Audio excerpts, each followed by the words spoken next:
সুমন এখন বাটার লাগাচ্ছে। হরিয়ালি কাবাবটা তো আমার পায়ের কাছে হরিয়ালি কাবাব। সবাই হাত লাগিয়ে দিয়েছে নুন মাখাতে। সুমনও হাত লাগাচ্ছে। এটা সরা হয়ে গেছে, ওটা হয়ে গেছে। হয়নি, আমরা একদিক বসিয়ে হয়নি, দিয়েছি। সব একদিক হয়েছে। দাঁড়া দাঁড়া তুই আর হাত দিস তুই এটার উপরে দে না। হাত দোস না। দাঁড়া দাঁড়া দাঁড়া। আরে এইটা এটা দিয়ে দি ওটা একদম সাজিয়ে সাজিয়ে দে। হ্যাঁ, একটু করে মশলাটা হাতে নিয়ে। হ্যাঁ, বুঝতে পারছি। মশলা মাখিয়ে মাখিয়ে নে। মাখিয়ে মাখিয়ে দিবি। শোনাই মশলা তো এরা দুজনে মিলে দিচ্ছে। একদম রাইট। সত্যি বললে দেখো এরা দুজনে মিলে দিচ্ছে। তুই সরা না তুই এটা সরা না, এর উপরে দিয়ে দে না ব্যাগ। ঠিক করে দিচ্ছিলাম দাঁড়াও।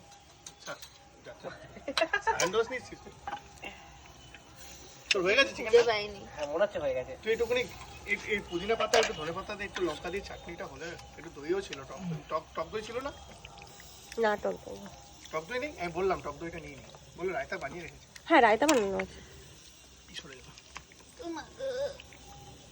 তোর এগুলো গোটা, এইটাই সিনথেটিকের না। কাজ। ওখানে আগুনটা দিয়েছিস, ওটা রোস্ট এটা আগুনটা ধরে গেলে না ওখানে আগুন আরেক আটকাতে পারবে না। সে আরেক দেখ। আরে হয়ে যাবে, আর গরমে দিস হয়ে না যাবে। এখন আপাতত। রুদ্রিকা, তুই ওটা ওদিকে কি? যেটা রেসি যেটা ওইখানে বলেছে হবে। একদম কিন্তু ঠিক কথা বলেছিস এটা তোকে। সেদিকে কাপড় ধরে গেলে কেউ নেভাতে পারবি না যতক্ষণ না তো ঠিক আছে আমি খুলে দিচ্ছি। এটা চেঞ্জ করে আসতে।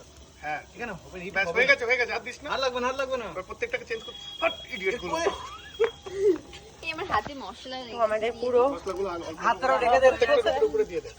3 রকমের আমরা বসিয়ে দিয়েছি। সুমন বসে বসে দেখছে কখন খাবে। ঋষি তো অলরেডি খাচ্ছে। রেসি একটু দিয়ে দে। আবার সুমন ওর থেকে চাইছে।